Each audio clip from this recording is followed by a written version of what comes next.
Awesome. So I last caught up with James back in, I think it was December. Was it Winter Rocks? I Oh, believe. Um, so basically, my first question is, how's the last kind of 6 or so months been? It seems pretty hectic with the new album and all that kind of coming along. it's been pretty busy, man. Just been, just rehearsing, gigging, getting everything prepared. We started a Kickstarter Hmm. uh, to raise the money for it and all that good stuff. And yeah, it's been pretty hectic, but it's been pretty good at the same time. Yeah. Yeah, Yeah, you guys smashed the Kickstarter, right? Well, I mean, obviously the fans smashed the Kickstarter, but it seemed to have gone just overnight almost. yeah. I mean, it was such a big surprise to us because we didn't really realize how many people actually gave. Like cared. Hmm. It's one of those things where you don't realize it until these sort of results happen, and it kind of takes you back a little bit, and makes you realize the sort of support you have. Hmm. Oh, cool. And yeah, so basically, talk to me about the album. Like, is there any specific theme running through it? Is there any kind of stories, that you can pick out from it, right, lyrically or all that kind of thing? Um, it does deal a lot with mental health, um, but more so in the sense of coming out of a bad time and actually, you know, finding positives, um, rather than finding the bad stuff. It is about finding the good stuff. And Hmm. the album cover itself, that was done by Andy Pilkington. We never gave him a brief. We just let him listen to the album, Hmm. and that's what he came back with. And we were pretty much one of the first times we've actually all agreed on something. Yeah, Usually it's an absolute battle, but it was kind of it made sense, and it's quite a powerful image. And I think just by looking at the album cover, I think it will give you a idea Hmm.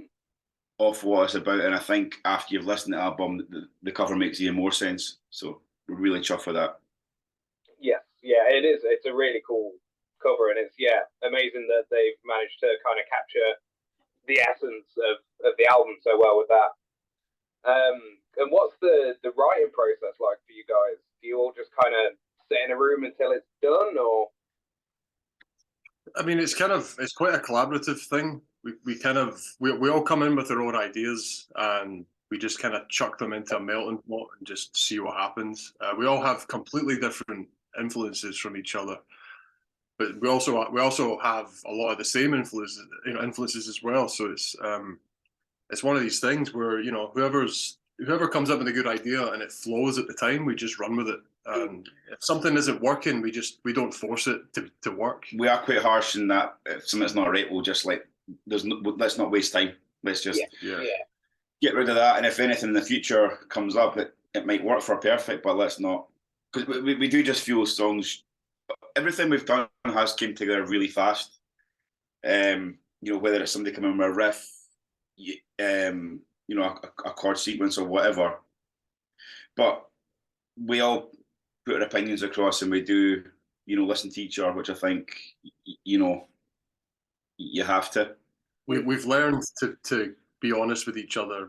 We've also learned to not be too precious about ideas, because if you are too precious about your idea, then you're not gonna get what you want, because no one's gonna agree with you, and it's not gonna work in your favor. So you may as well just do what's best for the band. Yeah, you will get what you want, but it won't be the same as what you really want. Yeah. But you just got to learn to accept that. We've all kind of learned to work together in that sense. yeah, yeah. That's definitely a good way of doing it as well. Like the amount of kind of bands that you see where it's a bit more of a dictatorship and it's just constant, revolving door of members and all that kind of thing because no one can agree on everything. And that sort of thing kills bands. Yeah. Because they don't know how to work together. They've got no chemistry. So yeah, that's something that we've been working really hard on over the past year or so. Cool. And a bit of a tough question. Do you guys have a favorite track off the album that you want the fans to kind of listen out for? Anything immediately spring to mind? I'd say my favorite track. It's an unreleased track. It's called "Crack the Sky." Hmm. It's yeah, My favourite as well. But yeah. I think a song called "Run." I think live that's sounding amazing. But yeah, I'm Crack the Sky as well, actually. Yeah, it's just like a groovy, catchy song. It's one of those songs that immediately from the start it gets your head moving. And to me, like that's the like if I see like a crowd of people moving their head in time of the music, like that's when I know that it's doing something. Yeah. And whenever we play that song live, I just feel like it has such a good effect on the audience. And it makes me feel good as well playing it. So yeah. To answer your question, it would be "Crack the Sky." Plus the ending hits hard as well, which is cool. Yeah. Definitely looking forward to hearing that one then. And I imagine have you got much planned kind of after the album release? Any kind of gigs? I imagine you can't obviously spill the beans on a lot of it, but busy end of the year? We've got a lot planned actually. Yeah, we've got a lot of gigs planned actually. But again, I think we are waiting to see what the album does, what happens with the album. So we're not, making certain definite plans for what we want to do. We're just letting everything sort of happen. Yeah, we don't want to plan too much and then crash and burn. Just want to take it as it goes, see what happens. So far, it's been great, so we're enjoying it whilst we have it. I was going to say, because I know you guys are doing a couple more gigs with kind of Raz and the Upstage lot, right? I know you're on All the Wild at least next year. It's Rocks again this year, or have I got that wrong? Is it Rockmantic? I feel like, is it just Call the Wild? It's Rockmantic in February next year. That's the one. And you have seen it somewhere else. And then Call the Wild, yeah. Yeah, is he your guys' manager then? Out of curiosity, I know he's pretty closely linked to you guys, right? Raz? Yeah, he manages. Yeah. That's cool. Yeah, you kind of you just randomly got in touch with him one day. Yeah, it's kind of a weird long story. But it was just when the pandemic started, and he had Call the Wild booked, but obviously had to cancel it. Yeah. So at the time, we had a venue we were working out of that could do recorded live stream gigs. Oh, cool. And I got in touch with Raz. I said, look, sorry about what's happening with Call the Wild, but I could arrange something up here under the Call the Wild banner if you wanted with a couple other bands. And he was like, it's a great idea, but I think it might, cost a lot of money to do this and that. And then we just ended up speaking on the phone for a good couple of hours. And I was like, we're kind of need a manager. And he's like, I'm enjoying putting gigs on too much. And I'm like, well, if you change your mind. And then it was the next morning about 6 o'clock. I was in the shower and I got a message on my phone. I'm like, what's that? He's like, I've been listening to your EP all night pretty much. You guys have something at what I talk. I'm like, okay. But yeah, we went and met him. I mean, we never even had a drummer at the time. Scott didn't even join the band. And Naz had been in the band for about a week. It was just a really weird scenario. Yeah. It was like piecing the band back together. Yeah, but we met him at a service station doing the M74, outside on a picnic bench. No drummer. You guys got a drummer? Yeah, we've got one lined up. Don't worry about that. Bullshit. We had nobody. Fake it, man. But yeah, I think he just must have heard something in us. And he really has. We've went from strength to strength with him. He's done great work for us. What's it kind of like to be accepted into this new wave of classic rock scene? I know it's pretty much I don't want to say it's at its peak, but it's probably stronger than it's ever been at the minute, and the fans seem more than eager. Yeah, I mean, it's just a bunch of people who want to hear the music, isn't it? Really, I mean, people get criticised when they leave high school. It's like that's when the music, their taste sort of stops there and they don't listen to anything after that. I think that's kind of a lot of bollocks, actually. But there's all these people who they just love hearing new bands, and I think the fact that you get to talk to each other and talk to the people who come to gigs, I think people really appreciate that. You spend time with them. It's also good for people that want to go to gigs but don't want to spend, say, 70, £80 on exactly. In an arena to see, for example, I don't know, Bon Jovi. Yeah. It's like people can see these high quality bands, but with lower prices and smaller venues, and it's a bit more intimate, and it's great for that as well. And the more support, the better for these bands. So, and because the ticket prices are quite low, obviously they're more inclined to buy merch and say hello, and it's brilliant. It's amazing. Yeah, I mean, even I know we were at Call the Wild the other week, and just seeing all the kind of bands just wandering about after and before their sets and stuff, and everyone just saying hey, and it's a lot. It's a really friendly atmosphere. It's gained. Yeah, I mean, most of these bands, if they weren't playing, they would just be there. Exactly. Yeah, it's like there's some bands that have progressed from the way the classic rock thing, but you bump into a lot of these bands who have progressed and they're still the same people because they're still good in that space, Yeah, it's cool to see the kind of the early bands like Those Damn Crows and Massive Wagons and all that kind of thing. I mean, I think Those Damn Crows are in Europe at the minute, aren't they? With Hollywood Vampires, I think. Yeah, they've done it. They really have done amazing. It's great to look up to bands like that and see what you can actually achieve. Yeah, definitely. And then I've kind of got a lighter question now.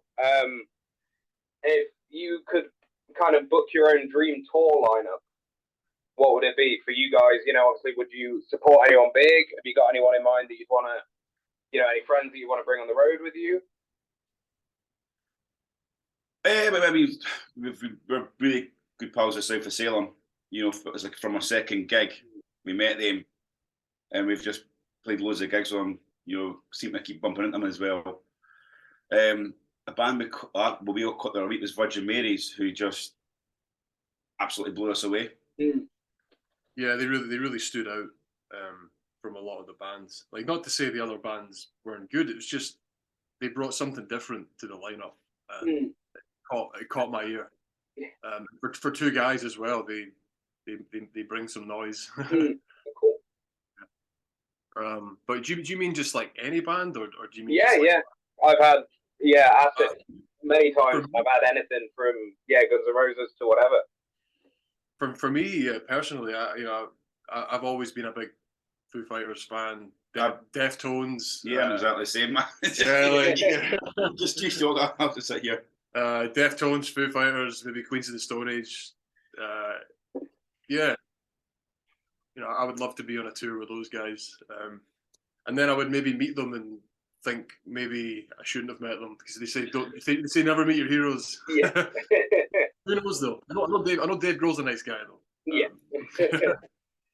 Yeah, I think any of them would work as well because you guys seem to be pretty liquid almost with your genre as well. Like, and I remember asking James, but like, how would you guys describe your sound personally?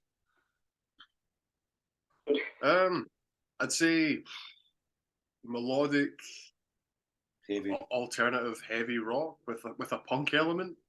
Grungy as well. Yeah. It's kind of hard because like I said earlier, there's so many different influences. So kind of the album's got many themes of styles and genres. So it's a tricky one to answer. I guess that's a good thing. Yeah. If we just said rock, then it's like cool. That's what you're getting. Consciously try and make every song sound different as well. That's a big thing for us. We don't want to be sort of make the song sound different, but sound like us. If that sounds really pretentious, but yeah. I mean, as much as everyone loves, AC/DC, it gets old every so often. Yeah, just a bit. Yeah, some bands have a formula, but we don't really have a formula. We kind of just work with what we're working on in the moment. Like, It's because we're fucking idiots. That's why. We don't know what we're doing. speak for yourself. Because we don't know what we're doing, you can't be wrong. Yeah. Just ask Okay, us, yeah, we'll just do this now. Yeah, that'll work. Yeah, nah, we're not idiots. Sometimes we are. But yeah, I know. When I did the review of you guys when they're out, yeah, I struggled trying to pin down a genre. There's definitely I remember hearing grunge and even some like Clutch and that kind of sound in there. Yeah. I guess there's hints of that. Yeah. Yeah. Clutch. And then just as a kind of final question, if you could have written one song throughout history, what would it have been? God.